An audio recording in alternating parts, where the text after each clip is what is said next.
Praise the Lord. Today's word, Philippians chapter 2, word 12 to 18. Topic, shining as lights in the world. ದೇವರಿಗೆ ಸ್ತೋತ್ರ. ದೇವರ ಅತಿ ಪರಿಶುದ್ಧವಾದ ನಮಗೆ ಮಹಿಮೆಯಾಗಲಿ. ಈ ದಿನದ ವಾಕ್ಯ ಭಾಗ ಫಿಲಿಪಿಯವರಿಗೆ 2ನೇ ಅಧ್ಯಾಯ 12ನೇ ವಾಕ್ಯದಿಂದ 18ನೇ ವಾಕ್ಯದವರೆಗೆ.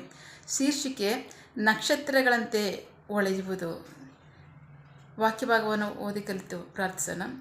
ಈಗಿರುವಲ್ಲಿ ನನ್ನ ಪ್ರಿಯ ಸ್ನೇಹಿತರೆ, ನೀವು ಯಾವಾಗಲೂ ವಿಧೇಯರಾದಂತೆ ಈಗಲೂ ವಿಧೇಯರಾಗಿ, ನಾನು ನಿಮ್ಮಲ್ಲಿರುವಾಗ ಮಾತ್ರವಲ್ಲದೆ ನಾವಿಲ್ಲದಿರುವಾಗಲೂ ಬಹು ಹೆಚ್ಚಾಗಿ ಭಯದಿಂದ ನಡುಗುತ್ತಾ ನಿಮ್ಮ ರಕ್ಷಣೆಯನ್ನು ಸಾಧಿಸಿಕೊಳ್ಳಿರಿ. ಏಕೆಂದರೆ ದೇವರೇ ತನ್ನ ಚಿತ್ತದಂತೆ ನಿಮ್ಮಲ್ಲಿ ಉದ್ದೇಶವನ್ನು ಪ್ರಯತ್ನವನ್ನು ನಡೆಸುತ್ತಾನೆ.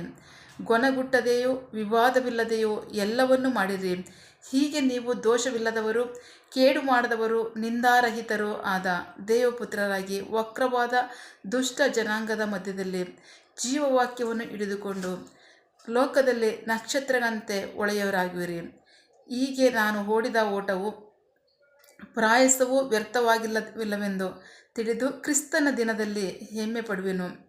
ನಿಮ್ಮ ನಂಬಿಕೆಯು ಯಜ್ಞ ಹಾಗೂ ಸೇವೆಯಲ್ಲಿ ನಾನೇ ಪಾನ ಸಮರ್ಪಣೆಯಾಗಿ ಸಾರಲ್ಪಡಬೇಕಾದರೂ ನಾನು ಹರ್ಷದಿಂದ ನಿಮ್ಮೊಡನೆ ಸಂತೋಷಿಸುವೆನು. ಇದಕ್ಕಾಗಿಯೇ ನೀವು ಸಂತೋಷಿಸಿರಿ, ನನ್ನೊಡನೆ ಸಂತೋಷ ಪಡೆಯಿರಿ. ದೇವರಿಗೆ ಸ್ತೋತ್ರ. ವಾಕ್ಯ ಭಾಗ ಪುಸ್ತಕ ಮಾತ್ರ ಈ ಪುಸ್ತಕ ಬರೆಯುವಂಥ ಸನ್ನಿವೇಶದಲ್ಲಿ ಅಪೊಸ್ತಲ ಪೌಲನು ಸೆರೆಮನೆಯಲ್ಲಿದ್ದಾಗ ಬರೆದಂಥ ಪತ್ರಿಕೆ. ಬಹಳ ಪ್ರಮುಖವಾಗಿ ಪತ್ರಿಕೆಗಳಲ್ಲಿ ಅತ್ಯಧಿಕವಾದಂಥ ಪತ್ರಿಕೆ 14 ಪತ್ರಿಕೆಗಳು ಅಪೊಸ್ತಲ ಪೌಲನ ಮೂಲಕ ಕೊಡಲ್ಪಡ್ತು. ಅದರಲ್ಲಿ ಹೆಚ್ಚಾಗಿ ಪೌಲನು ಹೊರಗಡೆ ಸೇವೆಯಲ್ಲಿ ಬಹಳ ಬ್ಯುಸಿಯಾಗಿರ್ತದೆ. ಸೆರೆಯಲ್ಲಿ ಇದ್ಕೊಂಡು ಮಾಡಿರ್ತಕ್ಕಂಥ ಪತ್ರಿಕೆಗಳೇ ಹೆಚ್ಚಾಗಿದೆ. ರೋಮ್ ಸೆರೆ ಅದು ಬಹಳ ಕಠಿಣವಾಗಿತ್ತು. ಬಟ್ ದೇವರ ಕಾರ್ಯ ಎಷ್ಟು ಅದ್ಭುತವಾಗಿ ನಡೆದಿದೆ ಅಂದರೆ ಅಲ್ಲಿದ್ದುಕೊಂಡೇ ಹೆಚ್ಚಾದ ಪತ್ರಿಕೆಗಳನ್ನ ಪೌಲನು ಈ ಜಗತ್ತಿಗೆ ಕೊಟ್ಟಿದ್ದಾನೆ. ದೇವರಿಗೆ ಸ್ತೋತ್ರ. ಅದರ ಸಭೆಗಳಲ್ಲಿ ಯಾವ್ಯಾವ ಅವ್ರು ಸುವಾರ್ತೆ ಸಾರಂಥ ಪಟ್ಟಣಗಳಲ್ಲಿ ಹೇಗೆ ನಡ್ಕೋತಿದ್ದಾರೆ ಅನ್ನೋದನ್ನು ಆಗಾಗ ಬಂದು ಹೋಗ್ತಂಥ ಜನರು ಹೇಳ್ತಾಯಿದ್ರು, ಸಭೆಯಲ್ಲಿ ಈ ಥರ ನಡೀತಿದ್ದಾರೆ, ಆ ಥರ ನಡೀತಾರೆ ಅಂತ. ಪೌಲನು ಅವರಿಗೆ ಪತ್ರಗಳನ್ನ ಬರೆದು ಕಳಿಸ್ತಾ ಇದ್ದ. ಅಷ್ಟು ಮಾತ್ರ ಅಲ್ಲ, ಕೆಲವು ಪತ್ರಿಕೆಗಳಲ್ಲಿ ಪೌಲನು ಹೇಳಿದ್ದಾನೆ, ಈ ಪತ್ರವನ್ನು ನೀವು ಓದಿಕೊಂಡು ಬೇರೆ ಸಭೆಗಳಿಗೂ ಸಹ ನೀವು ಕಳಿಸ್ಕೊಡ್ರಿ ಅಂತ ಹೇಳ್ತಾನೆ. ದೇವರಿಗೆ ಸ್ತೋತ್ರ. ಸೊ ಹಾಗಾಗಿ ಸಭೆಗಳಿಗಾಗಿ ಬರೆದಂಥ ಪತ್ರಿಕೆ, ಅದರಲ್ಲಿ ಬಹಳ ಪ್ರಮುಖವಾಗಿ ಫಿಲಿಪಿಯಾಗಿ ಬರೆದ ಪತ್ರಿಕೆಯಲ್ಲಿ ಫಿಲಿಪಿಯ ಪಟ್ಟಣ ಸಭೆಯಲ್ಲಿ ಅಪೊಸ್ತಲರು ಇರುವಾಗಲೂ ಒಂಥರ ನಡ್ಕೊತಾ ಇದ್ರು, ಅವ್ರು ಹೋದಾಗಲೇ ಒಂಥರ ನಡ್ಕೊತಾ ಇದ್ರು. ವಿಶ್ವಾಸಿಗಳಲ್ಲಿ ಅನ್ಯೋನ್ಯತೆ ಇರಲಿಲ್ಲ, ಐಕ್ಯತೆ ಇರಲಿಲ್ಲ, ಸಾಮರಸ್ಯ ಇರಲಿಲ್ಲ. ಅಷ್ಟು ಮಾತ್ರ ಅಲ್ಲ, ವಿಧೇಯತೆ, ದೇವರ ವಾಕ್ಯಕ್ಕೆ ವಿಧೇಯತೆ ಅವ್ರ ಇರಲಿಲ್ಲ. ನಾವು ರಕ್ಷಣೆ ಹೊಂದ್ಕೊಂಡಾಗಿದೆ, ಪರಲೋಕ ಹೊಂದ್ಕೊಂಡಾಯಿತು, ಇನ್ನು ನಾವು ಹೇಗೆ ಜೀವಿಸ್ತು ನಡೆಯುತ್ತೆ ಅನ್ನೋ ಒಂದು ರೀತಿಯಲ್ಲಿ ನಡ್ಕೊತಾ ಇದ್ರು. ಸೊ ಆದರೆ ವಿಧೇಯತ್ವವೇ ಶ್ರೇಷ್ಠವಂತ ಆಶೀರ್ವಾದ ಅನ್ನೋದನ್ನು ಅವ್ರಿಗೆ ಗೊತ್ತಿರಲಿಲ್ಲ. ಅದನ್ನು ಅವನು ಒತ್ತಿ ಹೇಳಿ ಬರೀತಾ ಇದ್ದಾನೆ, ವಿಧೇಯರಾಗ್ರಿ. ದೇವರಿಗೆ ಸ್ತೋತ್ರ. 5ನೇ ವಾಕ್ಯ ನೋಡ್ತಾ ಇದ್ವಿ. ಕ್ರಿಸ್ತ ಯೇಸುವಿನಲ್ಲಿದ್ದ ಮನಸ್ಸೇ ನಿಮ್ಮಲ್ಲಿರಲಿ. ದೇವರಿಗೆ ಸ್ತೋತ್ರ. ಯೇಸು ಕ್ರಿಸ್ತಲ್ಲಿದ್ದಂಥ ಮನಸ್ಸು ಎಂಥ ಮನಸ್ಸಾಗಿತ್ತು ಅಂದರೆ 1ನೇ ವಾಕ್ಯ ಹೇಳುತ್ತೆ 2ನೇ ಅಧ್ಯಾಯದಲ್ಲಿ, ಕ್ರಿಸ್ತನಲ್ಲಿ ಆದರಣೆ, ಪ್ರೀತಿಯು, ಸಂತೈಸುವಿಕೆ, ಆತ್ಮನ ಅನ್ಯೋನ್ಯತೆ, ಕನಿಕರದ ವಾತ್ಸಲ್ಯಗಳು ಇರುವುದಾದರೆ ಒಂದೇ ಮನಸ್ಸು, ಒಂದೇ ಪ್ರೀತಿ ಹಾಗೂ ಒಂದೇ ಗುರಿಯುಳ್ಳವರಾಗಿ ಅನ್ಯೋನ್ಯವುಳ್ಳವರಾಗಿ ನನ್ನ ಸಂತೋಷವನ್ನು ಪರಿಪೂರ್ಣಗೊಳಿಸಿರಿ. ದೇವರಿಗೆ ಸ್ತೋತ್ರ. ಯೇಸು ಕ್ರಿಸ್ತರಲ್ಲಿ ಇಂಥ ಗುಣಾತಿಶಯಗಳಿತ್ತು. ನೀವು ಕ್ರಿಸ್ತನ ಹೊಂದ್ಕೊಂಡಿದ್ದೀರಾ, ಆಗ ನಿಮ್ಮಲ್ಲಿ ಸಹ ಇಂಥ ಗುಣಾತಿಶಯಗಳು ಕಾಣಬೇಕು. ಯಾವಾಗ ಕಾಣುತ್ತೆ ಅಂದರೆ ನೀವು ವಿಧೇಯರಾದಾಗ, ದೇವರ ವಾಕ್ಯಕ್ಕೆ ನೀವು ವಿಧೇಯರಾಗ ಈ ಗುಣಾತಿಶಯಗಳು ನಿಮ್ಮಲ್ಲಿ ಬರುತ್ತೆ, ನಿಮ್ಮ ಹೃದಯದಿಂದ ಹೊರ ಬರುತ್ತೆ. ಆಗ ನನಗೆ ಸಂತೋಷ ಆಗುತ್ತೆ ಅಂತ ಹೇಳ್ತಾನೆ. ದೇವರಿಗೆ ಸ್ತೋತ್ರ. ಅಷ್ಟಕ್ಕೂ ಸೆರೆಮನೆಯಲ್ಲಿ ಇದ್ಕೊಂಡು ಪೌಲನು ಬರೀತಾ ಇದ್ದಾನೆ ಪತ್ರಿಕೆಯಲ್ಲಿ. 4ನೇ ಅಧ್ಯಾಯ 4ನೇ ವಾಕ್ಯ, ಚಾಪ್ಟರ್ 4 ವರ್ಡ್ 4, ಯಾವಾಗಲೂ ಕ್ರಿಸ್ತನಲ್ಲೇ ಸಂತೋಷ ಪಡಿರಿ ಎಂದು ನಾನು ನಿಮಗೆ ಹೇಳುತ್ತೇನೆ. ದೇವರಿಗೆ ಸ್ತೋತ್ರ. ನೀವು ಕ್ರಿಸ್ತನಲ್ಲೇ ಸಂತೋಷ ಪಡ್ರಿ. ಸಮಸ್ಯೆಗಳು, ಕೊರತೆಗಳು, ಬಲಹೀನತೆಗಳು, ಹೋರಾಟಗಳು ಎಷ್ಟೇ ಇರಲಿ, ಆದರೆ ಕ್ರಿಸ್ತನು ನಮಗೋಸ್ಕರ ಮಾಡಿದಂಥ ತ್ಯಾಗ ಇದೆಯಲ್ಲ, ಯೇಸು ಕ್ರಿಸ್ತರು ನಮಗೋಸ್ಕರ ಮಾಡಿದಂಥ ತ್ಯಾಗ ಇದೆಯಲ್ಲ, ಇದೆಲ್ಲದರಿಂದ ಬಿಡಿಸಿ ನಮ್ಮನ್ನು ಪರಲೋಕ ರಾಜ್ಯದ ಬಾಧ್ಯಸ್ಥರು ಮಾಡಿದಾರಲ್ಲ, ನಮ್ಮ ಪಾಪಗಳನ್ನು ತಮ್ಮ ರಕ್ತದಿಂದ ತೊಳೆದಾರಲ್ಲ, ಈ ಶ್ರೇಷ್ಠಕರವಾದಂಥ ಭಾಗ್ಯಕರವಾದ ಜೀವಿತಕ್ಕಾಗಿ ನೀವು ಸಂತೋಷ ಪಡ್ರಿ. ಲೋಕದಲ್ಲಿ ಕಷ್ಟ ಸಂಕಟಗಳು ಉಂಟು, ನಿಜ, ಇರೋವರೆಗೂ ಉಂಟು, ನಮಗೆ ಮಾತ್ರ ಅಲ್ಲ ಎಲ್ಲರಿಗೂ ಉಂಟು. ಆದರೆ ಅದನ್ನೇ ನೆನೆಸ್ಕೊಂಡು ನೀವು ಕೊರಗಬೇಡ್ರಿ, ಕುಂದು ಹೋಗ್ಬೇಡ್ರಿ. ದೇವರು ನಿಮ್ಗೆ ಕೊಟ್ಟಿರ್ತಕ್ಕಂಥ ಶ್ರೇಷ್ಠವಾದಂತಹ ಜೀವಿತಕ್ಕೆ ನೀವು ಅದನ್ನು ನಿರ್ಲಕ್ಷ್ಯ ಮಾಡಬೇಡ್ರಿ. ನಿಮಗೆ ಕೊಟ್ಟಿರ್ತಕ್ಕಂಥ ಈ ಭಾಗ್ಯಕರವಂಥ ಜೀವಿತದಲ್ಲಿ, ಈ ಪರಿಶುದ್ಧ ಜೀವಿತದಲ್ಲಿ, ದೇವರ ಮಕ್ಕಳಾಗುವಂಥ ಭಾಗ್ಯಕರವಂಥ ಜೀವಿತದಲ್ಲಿ ನೀವು ಸಂತೋಷ ಪಡ್ರಿ. ದೇವರಿಗೆ ಸ್ತೋತ್ರ ಅಂತ ಅವನು ಹೇಳಿ ಈ ಪತ್ರಿಕೆಯಲ್ಲಿ ವಾಕ್ಯ ಭಾಗದಲ್ಲಿ ವಿಧೇಯರಾಗ್ರಿ ಅಂತ ತಿರುಗಿ ಪೌಲನು ಒತ್ತಿ ಹೇಳ್ತಾನೆ. ದೇವರಿಗೆ ಸ್ತೋತ್ರ. ಸೊ ಹಾಗೆ ಯಾಕೆಂದರೆ ಯೇಸು ಕ್ರಿಸ್ತರಲ್ಲಿ ವಿಧೇಯತ್ವ ಇತ್ತು ಅಂದರೆ ಖಂಡಿತ ವಿಧೇಯತ್ವ ಇತ್ತು ಅಂತ ವಾಕ್ಯ ಹೇಳುತ್ತೆ. ನಾವು ನೋಡೋಣ ವಾಕ್ಯ ಭಾಗ 8. ಹೀಗೆ ಆತನು ಆಕಾರದಲ್ಲಿ ಮನುಷ್ಯನಾಗಿ ಕಾಣಿಸಿಕೊಂಡಾಗ ತನ್ನನ್ನು ತಗ್ಗಿಸಿಕೊಂಡು ಮರಣದವರೆಗೆ ಎಂದರೆ ಶಿಲುಬೆಯ ಮರಣವನ್ನು ಹೊಂದುವಷ್ಟು ವಿಧೇಯನಾದನು. ದೇವರಿಗೆ ಸ್ತೋತ್ರ. ಯೇಸು ಕ್ರಿಸ್ತರ ಆಕಾರದಲ್ಲಿ ಮನುಷ್ಯನಾಗಿ ಕಾಣಿಸ್ಕೊಂಡ್ರ ಅಂದರೆ ಹೌದು. ಅವರು ಹೇಳ್ತಾರೆ ಆದಿಯಲ್ಲಿ ವಾಕ್ಯವಿತ್ತು, ಆ ವಾಕ್ಯವು ದೇವರ ಬಳಿಯಲ್ಲಿತ್ತು, ಆ ವಾಕ್ಯವೇ ದೇವರಾಗಿತ್ತು ಅಂತ ಯೋಹಾನ ಸುವಾರ್ತೆ 1ನೇ ಅಧ್ಯಾಯದಲ್ಲಿ ಯೇಸು ಕ್ರಿಸ್ತನ ಕುರಿತಾಗಿ ವರ್ಣನೆ ಇದೆ. ಸೊ ಆದಿಯಲ್ಲಿ ಹಾಗೆ ಆದಿಕಾಂಡ 1ನೇ ಅಧ್ಯಾಯದಲ್ಲಿ ವಾಕ್ಯ ಭಾಗ 1ನೇ ವಾಕ್ಯ ಹೇಳುತ್ತೆ, ದೇವರು ಆದಿಯಲ್ಲಿ ಆಕಾಶವನ್ನು ಭೂಮಿಯನ್ನು ಉಂಟು ಮಾಡಿದರು ಅಂತ. ಭೂಮಿ ನಿರಾಕಾರವಾಗಿ ಇತ್ತು, ಬರಿದಾಗಿತ್ತು, ಸಾಗರದ ಮೇಲೆ ಕತ್ತಲೆ ಕವಿದಿತ್ತು, ದೇವರ ಆತ್ಮನು ನೀರಿನ ಮೇಲೆ ಚಲಿಸಿದನು. ದೇವರು ಬೆಳಕಾಗಲಿ ಎಂದರೂ ಅದು ಬೆಳಕಾಯಿತು. ದೇವರಿಗೆ ಸ್ತೋತ್ರ. ಉಂಟು ಮಾಡಿರೋದು ಯಾವುದರಲ್ಲಿ ಅಂದರೆ ಅವ್ರ ಮಾತಿನಲ್ಲಿ, ಉಂಟು ಮಾಡಿರೋದು ಯಾವುದರಿಂದ ಅವರ ವಾಕ್ಯದಲ್ಲಿ. ಸೊ ಅವರು ಯೇಸು ಕ್ರಿಸ್ತರು ಯಾರಾಗಿದ್ದರು ಅಂತ ಯೋಹಾನ ಸುವಾರ್ತೆ 1ನೇ ಅಧ್ಯಾಯದಲ್ಲಿ 1ನೇ ವಾಕ್ಯ ಹೇಳ್ತಂದರೆ ಆದಿಯಲ್ಲಿದ್ದಂಥ ವಾಕ್ಯ ಅಂತ ಹೇಳುತ್ತೆ. ದೇವರ ಮಾತು ಆತನಾಗಿದ್ದಾನೆ. ಆ ದೇವರ ಮಾತು ಶರೀರವನ್ನು ಧರಿಸಿ ಬಂದಿದೆ. ಸೊ ಆತನು ಬಂದಿರೋದು ಮಾತ್ರಲ್ಲ, ಅವನು ಯಾರಾಗಿದ್ದಾನೆ? ದೇವರಾಗಿದ್ದಾನೆ. ಸಮಸ್ತವನ್ನು ಉಂಟು ಮಾಡಿರ್ತಕ್ಕಂಥದ್ದು ಏನಾಗಿದೆ? ದೇವರಾಗಿದೆ. ಅದು ಶರೀರವನ್ನು ಧರಿಸಿ ಬಂದಿದೆ. ಶರೀರವನ್ನು ಧರಿಸಿ ಬಂದು ಆತನು ಏನು ಮಾಡಿದ್ದಾನೆ ಅಂತ ವಾಕ್ಯ ಸರಿ ನೋಡೋಣ. ಹೀಗೆ ಆತನು ಆಕಾರದಲ್ಲಿ ಮನುಷ್ಯನಾಗಿ ಕಾಣಿಸಿಕೊಂಡಾಗ ತನ್ನನ್ನು ತಗ್ಗಿಸಿಕೊಂಡು ಮರಣವನ್ನು ಎಂದರೆ ಶಿಲುಬೆಯ ಮರಣವನ್ನು ಹೊಂದುವಷ್ಟು ವಿಧೇಯನಾದನು. ಈ ಕಾರಣದಿಂದಲೇ ದೇವರು ಆತನನ್ನು ಅತ್ಯುನ್ನತ ಸ್ಥಾನದಲ್ಲಿ ಏರಿಸಿ ಎಲ್ಲ ಹೆಸರುಗಳಿಗಿಂತ ಉನ್ನತವಾದ ಹೆಸರನ್ನು ಆತನಿಗೆ ದಯಪಾಲಿಸಿದ್ದಾರೆ.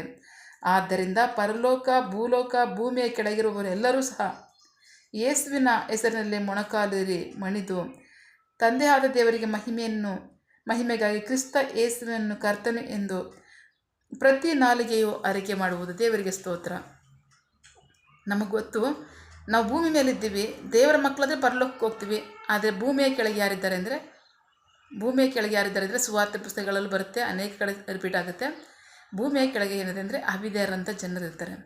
ಅವಿಧೇಯರಂಥ ಜನರು ಎಲ್ಲಿ ಇರ್ತಾರೆ ಅಂದರೆ ಅಲ್ಲಿ ತಳ್ಳಲ್ಪಡುತ್ತೆ. ಅಲ್ಲೇ ಅವರಿರ್ತಾರೆ. ಅವ್ರಿಗೂ ಸಹ ಯೇಸು ಕ್ರಿಸ್ತನೇ ದೇವರಾಗಿದ್ದಾನೆ, ಯೇಸು ಕ್ರಿಸ್ತನ ರಕ್ಷಕನಾಗಿದ್ದಾನೆ ಅಂತ ವಾಕ್ಯ ಹೇಳುತ್ತೆ. ದೇವರಿಗೆ ಸ್ತೋತ್ರ. ಅಷ್ಟು ಮಟ್ಟಕ್ಕೂ ಅದನ್ನು ತಗ್ಗಿಸ್ಕೊಂಡು ತಂದೆ ಮುಂದೆ ವಿಧೇಯನಾದ ನಿಮಿತ್ತವಾಗಿ ತಂದೆ ಆತನನ್ನು ಯೇಸುವನ್ನ ಆ ಮಟ್ಟಕ್ಕೆ ಏರಿಸಿರು. ಸೊ ಹಾಗೆ ವಾಕ್ಯ ಭಾಗ 12ರಿಂದ ಶುರುವಾಗುತ್ತೆ. ಈಗಿರುವಲ್ಲಿ ನನ್ನ ಪ್ರಿಯ ಸಹೋದರರೇ, ನೀವು ಯಾವಾಗಲೂ ವಿಧೇಯರಂತೆ ಈಗಲೂ ವಿಧೇಯರಾಗಿರಿ. ನಾನು ನಿಮ್ಮಲ್ಲಿರುವಾಗ ಮಾತ್ರವಲ್ಲದೆ ನಾನಿಲ್ಲದಿರುವಾಗಲೂ ಬಹು ಎಚ್ಚರಿಕೆಯಿಂದ ಭಯದಿಂದ ನಡುಗುತ್ತಾ ನಿಮ್ಮ ರಕ್ಷಣೆಯನ್ನು ಸಾಧಿಸಿಕೊಳ್ಳಿರಿ. ದೇವರಿಗೆ ಸ್ತೋತ್ರ. ವಿಧೇಯತ್ವದ ಶ್ರೇಷ್ಠತೆ ಏನು ಅಂತಂತಂದರೆ ವಾಕ್ಯವಾಗಿ ನಾವು ಟಾಪಿಕ್ ನೋಡಿದ ಮಟ್ಟಿಗೆ ನಕ್ಷತ್ರಗಳಂತೆ ಹೊಳೆಯೋದು. ಎಲ್ಲಿ ನಕ್ಷತ್ರಗಳಂತೆ ಹೊಳೆಯೋದು ಅಂದರೆ ನೀವು ಪ್ರಪಂಚದಲ್ಲಿ ನಕ್ಷತ್ರಗಳಾಗಿ ಹೊಳಿತೀರಾ ಅಂತ ಇಂಗ್ಲೀಷ್ ಬೈಬಲಲ್ಲಿ ಹೇಳುತ್ತೆ. ಪ್ರಪಂಚದಲ್ಲಿ ನಕ್ಷತ್ರಗಳಾಗಿ ಹೊಳಬೇಕಂದ್ರೆ ಖಚಿತವಾಗಿ ವಿಧೇಯರಾಗಲೇಬೇಕು. ವಿಧೇಯತ್ವದ ಶ್ರೇಷ್ಠತೆಯೇ ಆಶೀರ್ವಾದ ಆಗಿದೆ. ಸೊ ಹಾಗಾಗಿ ವಾಕ್ಯ ಭಾಗದಲ್ಲಿ ನೋಡಿದ್ರೆ 16ನೇ ವಾಕ್ಯದಲ್ಲಿ ನಾವು ವಿಧೇಯರಾಗಿ ದೇವರ ವಾಕ್ಯವನ್ನು ಹಿಡಿದುಕೊಂಡ್ರೆ ನಾವೇನೆಲ್ಲ ಜೀವಿಸ್ತೇವೆ, ಏನೆಲ್ಲ ಸಾಧನೆಯನ್ನು ಸಾಧಿಸ್ತೀವಿ, ಏನೆಲ್ಲ ಹೊಂದ್ಕೋತೀವಿ ಅಂದರೆ ದೋಷರಹಿತರಾಗಿ ಜೀವಿಸ್ತೀವಿ. ಕೇಡು ಇಲ್ಲದವರಾಗಿ, ಕೇಡು ಮಾಡಿದವರೇ ನಾವು ಕೇಡು ಆಗದೇ ಥರ ನಡ್ತೀವಿ. ನಿಂದಾರಹಿತರಾಗಿ ಜೀವಿಸ್ತೀವಿ. ಅಷ್ಟು ಮಾತ್ರ ಅಲ್ಲ, ನಕ್ಷತ್ರಗಳಂತೆ ಲೋಕದಲ್ಲಿ ಹೊಳಿತೀವಿ. ದೇವರಿಗೆ ಸ್ತೋತ್ರ. ಅದನ್ನು ಹೇಳ್ತಕ್ಕಂಥದ್ದು ಪ್ರಪಂಚದಲ್ಲೇ ನೀವು ನಕ್ಷತ್ರಗಳಂತೆ ಹೊಳಿತೀರಾ ಯಾವಾಗ? ನೀವು ವಿಧೇಯರಾದಾಗ. ಪ್ರೀತಿ ಇದ್ದವ್ರ ಮಕ್ಕಳೇ, ಸೊ ವಾಕ್ಯ ನಮ್ಮನ್ನು ಆ ಹಂತಕ್ಕೆ ನಡೆಸುತ್ತೆ. ವಾಕ್ಯ ನಮಗೆ ಆ ಶ್ರೇಷ್ಠವಾದ ಆಶೀರ್ವಾದವನ್ನು ದಯಪಾಲಿಸುತ್ತೆ. ದೇವರ ವಾಕ್ಯ ನಮಗೆ ಆ ಮೇಲುಗಳನ್ನು ಪ್ರಪಂಚದಲ್ಲೇ ನಕ್ಷತ್ರದಂತೆ ಹೊಳೆಯುವಂತಹ ಭಾಗ್ಯಕರವಂಥ ಜೀವಿತವನ್ನು ದಯಪಾಲಿಸುತ್ತೆ. ಸೊ ಹಾಗಾಗಿ ನಾನು ಇರಲಿ ನೀವಂತೂ ವಿಧೇಯರಾಗಿ ನಿಮ್ಮ ರಕ್ಷಣೆಯನ್ನು ಕಾದ್ಕೊಳ್ರಿ. ನಿಮ್ಮ ರಕ್ಷಣೆಯನ್ನು ಸಾಧ್ಕೊಳ್ಳಿ ಮಾತ್ರ ಅಲ್ಲ, ಆಶೀರ್ವಾದವನ್ನು ಸ್ವಂತ ಮಾಡ್ಕೊಳ್ರಿ. ದೇವರಿಗೆ ಸ್ತೋತ್ರ. ಆಗ ಪೌಲನು ಹೇಳ್ತಾನೆ, ನನ್ನ ಸಂತೋಷ ಏನಾಗುತ್ತೆ ಗೊತ್ತಾ ನೀವಾಗಿ ಜೀವಿಸೋದಾದರೆ? ಅವನು ಹೇಳ್ತಾ ಇದ್ದಾನೆ 17ನೇ ವಾಕ್ಯದಲ್ಲಿ, ನಿಮ್ಮ ನಂಬಿಕೆಯು ಯಜ್ಞ ಹಾಗೂ ಸೇವೆಯಲ್ಲಿ ನಾನು ಪಾನಾರ್ಪಣೆಯಾಗಿ ಸುರಿಯಲ್ಪಡಬೇಕಾದರೂ ನಾನು ಹರ್ಷದಿಂದ ನಿಮ್ಮೆಲ್ಲರೊಡನೆ ಸಂತೋಷಿಸುವೆನು. ದೇವರಿಗೆ ಸ್ತೋತ್ರ. ಬಹಳ ಪ್ರಮುಖವಾಗಿ ಅಪೋಸ್ತಲರು, ಪ್ರವಾದಿಗಳೆಲ್ಲ ಯಾರು ಅಂದರೆ ರಕ್ತಸಾಕ್ಷಿಗಳಾದವರು. ಯಾಕೆ ಅಂತಂದರೆ ಇನ್ನೂ ಒಂದು ಕಾರಣ ಇರುತ್ತೆ. ಅದರಲ್ಲಿ ದೇವರ ಚಿತ್ತ, ಅದು ಪರಿಶುದ್ಧ ರಕ್ತ ಆಗಿರುತ್ತೆ. ದೇವರಿಗೆ ಸ್ತೋತ್ರ. ಪ್ರವಾದಿಗಳು ದೇವರಿಗೋಸ್ಕರ ಜೀವಿಸ್ತಕ್ಕಂಥವ್ರು, ಅಪೋಸ್ತಲರು ದೇವರಿಗೋಸ್ಕರ ಜೀವಿಸ್ತಂಥವ್ರು. ಹೇಗೆ ಅಂತಂದರೆ ಇವತ್ತು ಕುಟುಂಬವಾಗಿ ನಾವು ಸೇವೆ ಮಾಡ್ತೀವಿ, ಅನೇಕ ಸವಾಲುಗಳು ಬರುತ್ತೆ ಅಂತ ಹೇಳ್ತಾರೆ. ಕುಟುಂಬವಾಗಿ ಸೇವೆ ಮಾಡಿರ್ತಕ್ಕಂಥ ಪ್ರವಾದಿಗಳಿದ್ದಾರೆ, ಅಪೋಸ್ತಲರಿದ್ದಾರೆ, ಪರಿಶುದ್ಧರಾಗಿ ಜೀವಿಸ್ತಂಥವ್ರು. ಸೊ ಅವರ ರಕ್ತ ಭೂಮಿಯಲ್ಲಿ ಬಿದ್ದರೆ ಅದು ಶ್ರೇಷ್ಠವೇ ಹೊರತು ಕೇಡೇನಲ್ಲ. ದೇವರಿಗೆ ಸ್ತೋತ್ರ. ಪ್ರವಾದಿಗಳನ್ನ ಕೊಲ್ತಕ್ಕಂಥದ್ದೇ ಆಗಲಿ ಅಥವಾ ಅಪೋಸ್ತಲರನ್ನ ಚಿತ್ರವಾಗಿ ಕೊಂದಿರುವಂಥದ್ದೇ ಆಗಲಿ, ಅದು ಯಾವ ಕಾರ್ಯವಾದರೂ ದೇವರ ವಿರುದ್ಧವಾಗಿ ದೇವರಿಗೆ ಉದ್ದೇಶಕ್ಕೆ ವಿರುದ್ಧವಾಗಿ ನಡೀತಕ್ಕಂಥ ಕಾರ್ಯ ಸರ್ವ ಸೃಷ್ಟಿನಲ್ಲಿ ಯಾವುದೂ ಇಲ್ಲ. ದೇವರಿಗೆ ಸ್ತೋತ್ರ. ಅವರು ರಕ್ತ ಸಾಕ್ಷಿಗಳಾಗಿದ್ದಾರೆ ಅಂದರೆ ಉದ್ದೇಶ ಇಲ್ಲದೆ ನಡೆದಿಲ್ಲ. ಬಟ್ ಅದು ಹೆಚ್ಚೇನಲ್ಲ, ಅದು ಸಹ ದೇವರ ಆದ್ಯದಿಂದಲೇ ಇದೆ. ಅದಕ್ಕೋಸ್ಕರ ಅವ್ರನ್ನೆಲ್ಲ ಎದುರ್ಕೊಂಡ್ರ ಇಲ್ಲ, ಅವ್ರನ್ನ ಹೀಗೆ ಸಾಯ್ತೀವಿ ಅಂದಾಗ ಒಪ್ಕೊಂಡ್ರು ಅವರು, ಹೌದು ನಮ್ಮನ್ನು ಹಾಗೆ ಸಾಯಿಸಿ ಅಂತ. ಅಷ್ಟು ಮಾತ್ರ ಅಲ್ಲ, ಹಾಗೆ ಬೇಡಿ ಹೀಗೆ ಸಾಯಿಸಿ ಅಂತ ಅವ್ರು ಕೇಳ್ಕೊಂಡ್ರು. ಕಾರಣ ಪ್ರವಾದಿಗಳ ಯಾವುದೇ ಒಂದು ಕಾರ್ಯ ದೇವರ ಚಿತ್ತಕ್ಕೆ ವಿರುದ್ಧವಾಗಿ ನಡೀತಾ ಇರೋ, ದೇವರ ಉದ್ದೇಶಕ್ಕೆ ಅಥವಾ ದೇವರಿಗೆ ವಿರುದ್ಧವಾಗಿ ಯಾವುದು ನಡೀತಕ್ಕಂಥದ್ದಲ್ಲ, ಅಥವಾ ದೇವರ ಚಿತ್ತವನ್ನು ಮೀರಿ ನಡೀತಕ್ಕಂಥ ಕಾರ್ಯ ಯಾವುದೂ ಇಲ್ಲ. ಎಲ್ಲವೂ ಆತನ ಚಿತ್ತವೇ ನಡೆಯುವಂಥದ್ದಾಗಿರುತ್ತೆ. ಸೊ ಹಾಗಾಗಿ ಆ ಪರಿಶುದ್ಧ ರಕ್ತವು ಸಹ ಭೂಮಿಯಲ್ಲಿ ಬಿಟ್ಟಿರ್ತಕ್ಕಂಥದ್ದು ಅದು ಆಶೀರ್ವಾದವೇ ಹೊರತು ಅದು ಕೇಳಲ್ಲ, ಅದು ಮೇಲೆ ಹೊರತು ಕೀಳಲ್ಲ. ದೇವರಿಗೆ ಸ್ತೋತ್ರ. ಸೊ ಹಾಗಾಗಿ ಪೌಲನು ಹೇಳ್ತಾ ಇದ್ದಾನೆ ಇಲ್ಲಿ 17ನೇ ವಾಕ್ಯದಲ್ಲಿ, ನಿಮ್ಮ ನಂಬಿಕೆಯ ಯಜ್ಞ ಹಾಗೂ ಸೇವೆಯಲ್ಲಿ ನಾನೇ ಪಾನಾರ್ಪಣೆಯಾಗಿ ಸುರಿಯಲ್ಪಡಬೇಕಾದರೂ ನಾನು ಹರ್ಷದಿಂದ ನಿಮ್ಮೆಲ್ಲರಿಗೋಸ್ಕರ ಒಡನೆ ಸಂತೋಷಿಸುವೆನು. ಇದಕ್ಕಾಗಿಯೇ ನೀವು ಸಂತೋಷಿಸಿರಿ, ನನ್ನೊಡನೆ ಸಂತೋಷಿಸಿರಿ. ದೇವರಿಗೆ ಸ್ತೋತ್ರ. ನಿಮಗೋಸ್ಕರ ನಾನು ಯಾವ ತ್ಯಾಗವನ್ನಾದರೂ ಮಾಡ್ಲಿಕ್ಕೆ ಸರಿ, ಅಷ್ಟು ಮಾತ್ರ ಅಲ್ಲ, ಯಾವ ರೀತಿಯಾಗಿ ಸಹ ನಾನು ಸಾಯೋದಕ್ಕೂ ಸಹ ನಾನು ಸಿದ್ಧ. ಆದರೆ ನೀವು ಮಾತ್ರ ನಂಬಿಗಸ್ತರಾಗಿ ವಿಧೇಯರಾಗಿರಿ, ಕರ್ತನಲ್ಲಿ ಸಂತೋಷಪಡ್ರಿ, ನಿಮಗೆ ಕೊಟ್ಟಿರ್ತಕ್ಕಂಥ ರಕ್ಷಣೆ ಭಾಗ್ಯವನ್ನು ಕಾದ್ಕೊಳ್ರಿ. ಅಷ್ಟು ಮಾತ್ರ ಅಲ್ಲ, ನೀವು ವಾಕ್ಯದ ಪ್ರಕಾರವಾಗಿ ಜೀವಿಸೋದಾದರೆ, ವಿಧೇಯರಾಗಿ ನೀವು ಜೀವಿಸೋದಾದರೆ, ವಿಧೇಯತ್ವದ ಶ್ರೇಷ್ಠತೆ ಏನಂದರೆ ಪ್ರಪಂಚದಲ್ಲಿ ನಕ್ಷತ್ರಗಳಂತೆ ಹೊಳಿತೀರಂತ ವಾಕ್ಯದಲ್ಲಿ ಹೇಳ್ತಾರೆ. ದೇವರಿಗೆ ಸ್ತೋತ್ರ. ಪ್ರೀತಿದೇವ ಮಕ್ಕಳೇ, ಅವರು ಮಾತ್ರ ಅಲ್ಲ, ಪ್ರತಿಯೊಬ್ಬರಿಗೂ ಸಹ ಆಶೀರ್ವಾದವನ್ನು ಕೊಟ್ಟು ಮೇಲಾಗಿ ನಡೆಸುವಂತಹ ಮೇಲುಗಳು ದೇವರ ಹತ್ರ ಇದೆ. ಆ ಶ್ರೇಷ್ಠವಾದದ್ದು ದೇವರ ಹತ್ರ ಇದೆ. ಆತನಲ್ಲಿ ಇಲ್ಲದೆ ಇರ್ತಕ್ಕಂಥದ್ದು ಯಾವುದೂ ಇಲ್ಲ. ನೀವು ನಂಬಿಗಸ್ತರಾಗಿ ವಿಧೇಯರಾಗಿದ್ದರೆ, ವಾಕ್ಯದ ಪ್ರಕಾರವಾಗಿ ನೀವು ಜೀವಿಸೋದಾದರೆ, ವಾಕ್ಯದ ಅಧೀನದಲ್ಲಿ ನೀವು ಜೀವಿಸೋದಾದರೆ, ಖಚಿತವಾಗಿ ನಿಮ್ಮ ಜೀವಿತಗಳಲ್ಲಿ ಸಹ ದೇವರು ಮಹತ್ ಕಾರ್ಯಗಳನ್ನು ಮಾಡ್ತಾರೆ. ಆಮೇನ್. ಸೊ ಹಾಗಾಗಿ ನಂಬಿಗಸ್ತರಾಗಿ ವಿಧೇಯರಾಗಿ ವಾಕ್ಯದ ಆಶೀರ್ವಾದಗಳನ್ನು ಸ್ವಂತ ಮಾಡ್ಕೊಳ್ಳಿ. ಆಮೇನ್. ಪ್ರಾರ್ಥಿಸಿಕೊಳ್ಳೋಣ.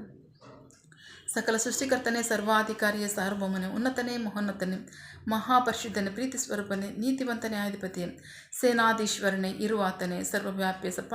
ಈ ದಿನ ವಾಕ್ಯಗಳ ಮೂಲಕವಾಗಿ ನಮ್ಮ ಸಂಗಡ ಮಾತಾದಂತಹ ನಿಮ್ಮ ಪ್ರೀತಿಗಾಗಿ, ನಂಬಿಗಸ್ತಿಗಾಗಿ ನಿಮಗೆ ಸ್ತೋತ್ರ. ವಾಕ್ಯ ಭಾಗದಲ್ಲಿ ನೀವು ಹೇಳ್ತಾ ಇದ್ದೀರಾ, ವಾಕ್ಯಕ್ಕೆ ವಿಧೇಯರಾಗ್ರಿ. ವಾಕ್ಯಕ್ಕೆ ವಿಧೇಯರಾಗೋದ್ರ ಮೂಲಕವಾಗಿ ನೀವು ಶ್ರೇಷ್ಠವಾದಂತಹ ಆಶೀರ್ವಾದಗಳನ್ನು ಹೊಂದ್ಕೋತೀರಾ. ಅಷ್ಟು ಮಾತ್ರ ಅಲ್ಲ, ನೀವು ಲೋಕದಲ್ಲಿ ನಕ್ಷತ್ರದಂತೆ ನೀವು ಹೊಳಿತೀರಾ ಅಂತ ವಾಕ್ಯ ಭಾಗದಲ್ಲಿ ನಮ್ಮ ಸಂಗಡ ಮಾತನಾಡ್ತೀರಾ. ಅದಕ್ಕಾಗಿ ಸ್ತೋತ್ರ. ನಂಬಿಗಸ್ತರಾಗಿ ನಾವು ವಾಕ್ಯಕ್ಕೆ ವಿಧೇಯರಾಗ್ತೀವಿ, ವಾಕ್ಯದ ಆಶೀರ್ವಾದಗಳನ್ನು ಸ್ವಂತ ಮಾಡ್ಕೊತೀವಿ. ನಿಮಗೆ ಮಹಿಮೆಯಾಗಲಿ, ನಮಗೆ ರಕ್ಷಣೆ ಆಶೀರ್ವಾದ ಉಂಟಾಗಲಿ. ಆಮೇನ್. ಪ್ರಾರ್ಥನೆ ಕೇಳಿದ ಪ್ರೀತಿಗಾಗಿ ನಿಮಗೆ ಸ್ತೋತ್ರ.